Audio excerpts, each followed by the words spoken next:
Have you ever fallen in love with a co-star? Ano to? So pwedeng kumanta.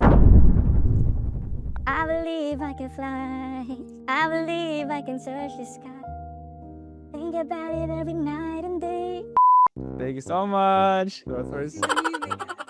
Truth or sing. Kasi akala ko na truth or dare, di ba? Truth or sing. Kala ko may ganun. Tama, di ba? Madami kang ma-meet na ganun tao. Madami akong na-meet. It's just, di mo alam kung sino yung mag-click. Ganun lang yun, di ba?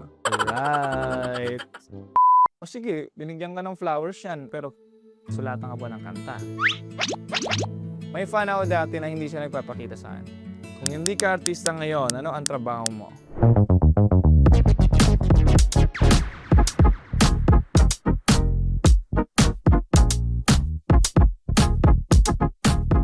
Hi, I'm Wilbur Cross and I'm gonna play Truth or Sing with the Philippine Star.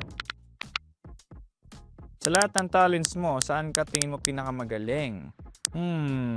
Writing siguro. Kasi pag singing, Diyos ko, Pilipinas to, ang daming mga galing na singers dito. Nothing's gonna change my love for you.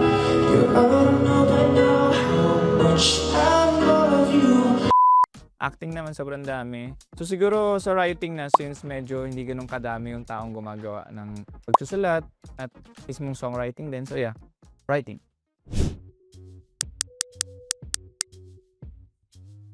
Free! Free as the flying bird. Yun yung pinaka-ano. Kasi pag pinansin nyo yung mga gawa ko, wala talaga siyang pattern ng flavor or parang identity. It's just a free creation lang talaga. Well, the songs, ibang genre, depende sa matimingan ng utak ko. Is my writing din sa stories, iba-iba ding genre. So, free! Ay, wala pa pala. Okay. Songwriting, third year high school. Nasulat ko ang sa text na Lamang Ba Tayo. It's on YouTube, by the way. Ngayon ko lang nalaman na ikaw pala ang kulang sa buhay ko. 13 years ago. So, masa-search na yun. Sobrang crazy. Hindi ko na siya ma-delete. Like, gusto siyang tanggalin sa existence. So, andun siya. So, na-trigger lang siya bigla. As in, from personal na experience. Ganun.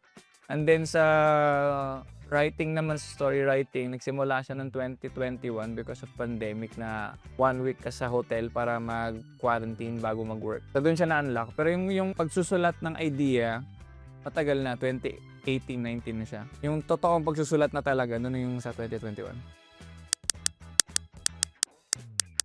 Yeah. At pag nag-writer's block ako, the moment na meron writer's block, next time na. I don't force my writing.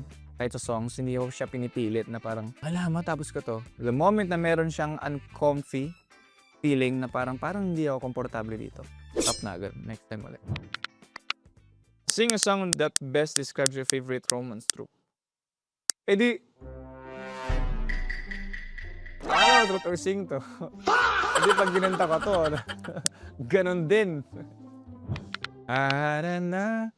Ingkat, araw-araw kong susulatan, ipagpapaalam ka't dadalhin kita sa sayawan. Huwag kang mag-alala, ihahatid ka bago mag-alas 8:30. Gusto kita, tanggapin mo ang pagmamahal kong makaluma.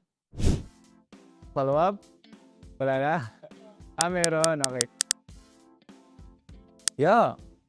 Siyempre, gagamitin natin yung bigay ni Lord minsan para magpakilig sa mga nililigawan dati, gano'n. So, yan. Sing a line that best describes your career right now. Wait lang. Di ba truth or sing to? Depende. Akala ko pag hindi mo nasagot, magsising ka.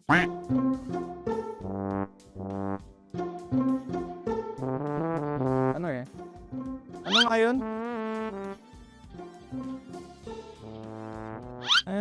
Parang, the time of my life. Ano yan? Time of my life. Yun yung title niya, Time of My Life. Okay, ano lyrics ng first ng chorus niya? Time of My Life. Alam ko yun dati. It's perfect lang talaga siya since it's about the right timing. And I think this is the right timing for me in my career and everything na nangyayari sa akin. And I chase every moment, and Face of the crowd, I know this is the time. Iba't ibang lyrics. This is the time to be more than a name. In the face of the crowd, I know this is the time. This is the time of my life. Ano ang pinaka-random na fan encounter mo? Yung mga bigla akong nakakatrabaho na parang professionals, parang fan pala sila, tapos parang pinipigilan nila yung pagiging fan nila kasi nagtatrabaho kami.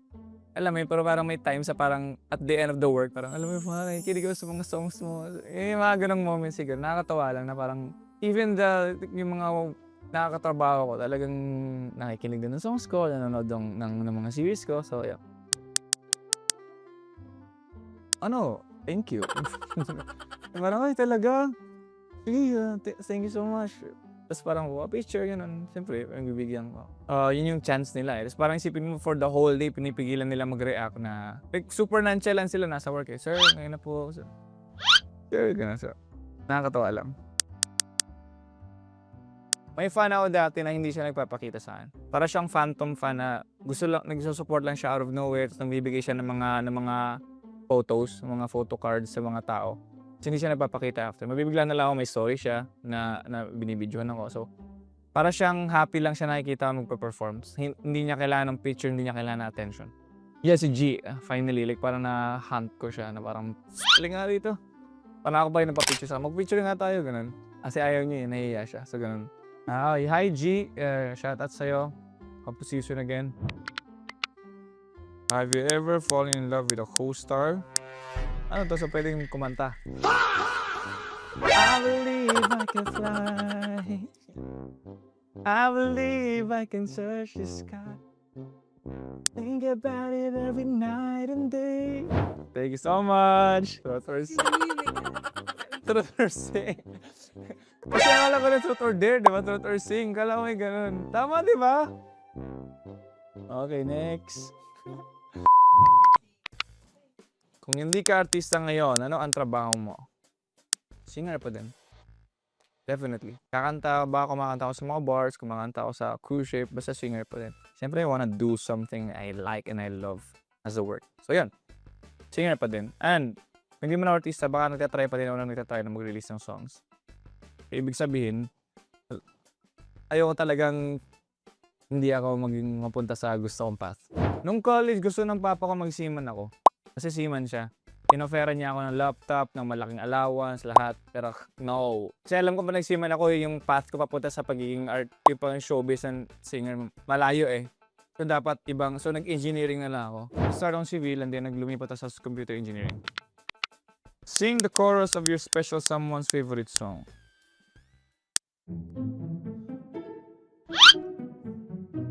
Sing the chorus of your special someone's favorite song. Siyempre parang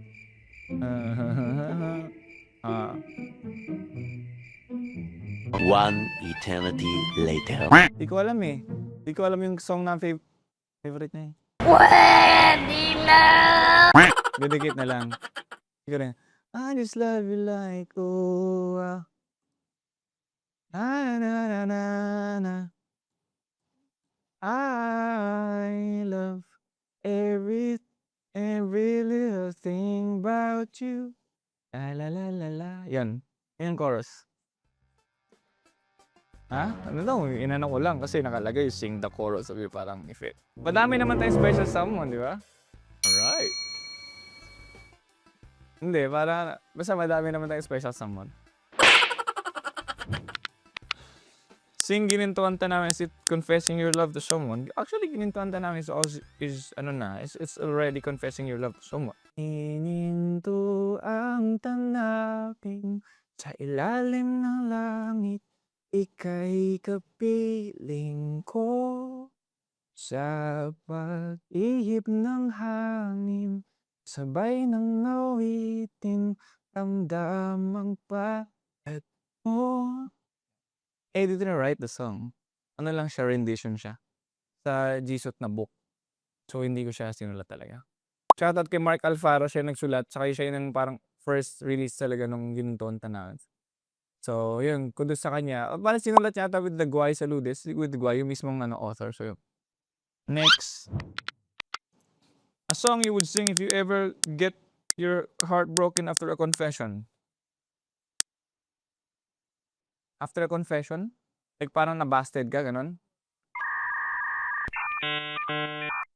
Ah! Yung may song ako. Di na umabot ng Pasko. Tinininininining. Ang pag-ibig natin ba't bigla na lang naglaho? Di man lang nagkita. Ang bilis mo namang magsawa. Sana umabot man lang ng Pasko. Ayan. Na. Yeah. Oh, of course. Hindi naman tayo perfect. Hindi naman lahat ng tao preference tayo at may kanya-kanyang preference naman tayo. Wala naman talagang definition ang perfect guy or pogi. Kasi may mga pupupugian sa'yo na yung iba, hindi naman talaga. Hindi ko na mabilang.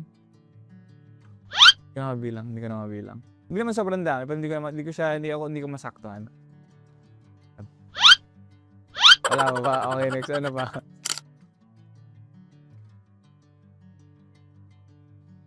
Alaga, sweet, supportive sa ginagawa ko, syempre. At may time talaga. And understanding.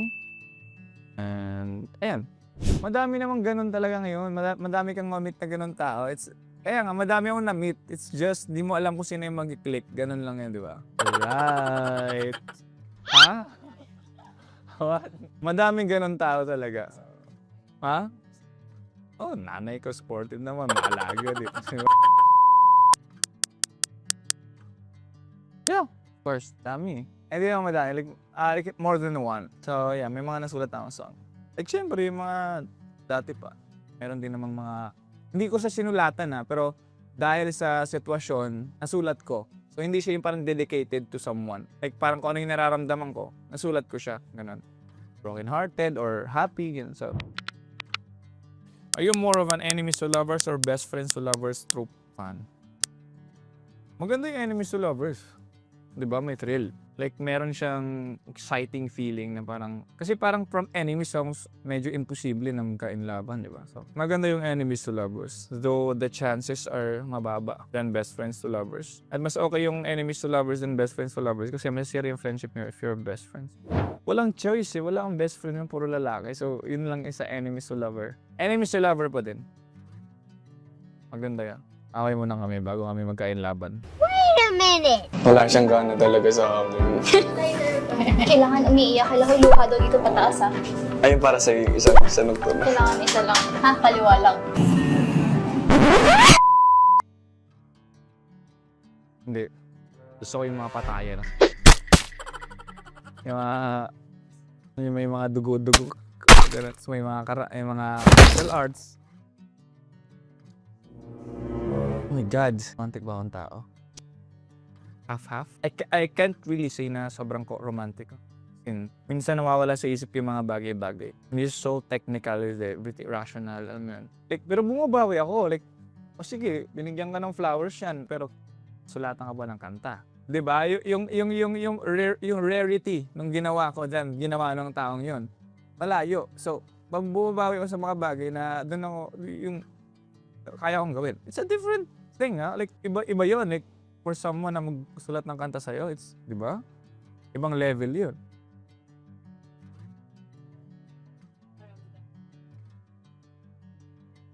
Konting physical touch, lambing, ganun. Ganun siguro, malambing. And kung gusto ko ma-receive, ganun din. At the same time yung talagang being supportive talaga.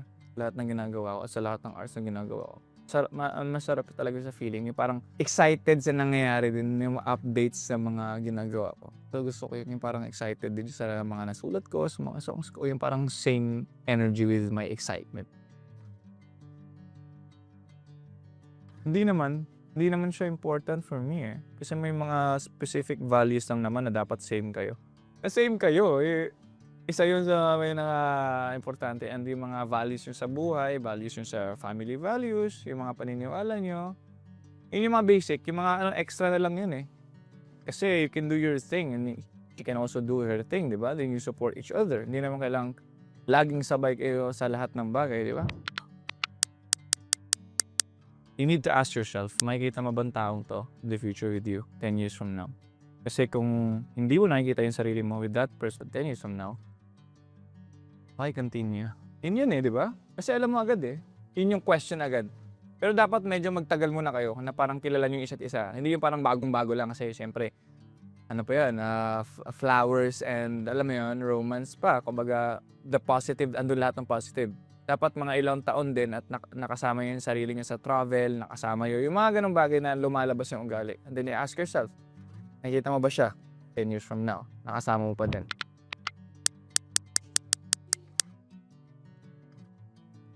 Ang babalance naman talaga yun kung talagang susuportahan ka lang talaga ng partner. Like, kaya naman siya. Like, generally. Kumbaga, hindi, kung kaya kasi, ang mahirap kasi doon, the moment na parang nako-compromise na yung worth, or parang meron ng parang kailangan mong mamili. Ganun. So, yun yung parang medyo mahirap. 3. Pero kung pag may lalaki at babae, pwede na yan. Pero kung like babae, tapos try pa. Last na yun, kahit babae. Like, sana may lalaki, may babae. Ganun siguro. 3. Maximum. I'm gonna be the most supportive dad ever. Hi everyone! I just wanna say thank you sa lahat ng mga fans, family, sumusuporta sa akin, sa lahat ng ginagawa ko sa music ko, sa mga books ko at lahat, sa mga projects ko. Thank you so much. And ayun, this has been Wilbert Ross. And don't forget to like and view this video. Siyempre, subscribe to the Philippine Star YouTube channel.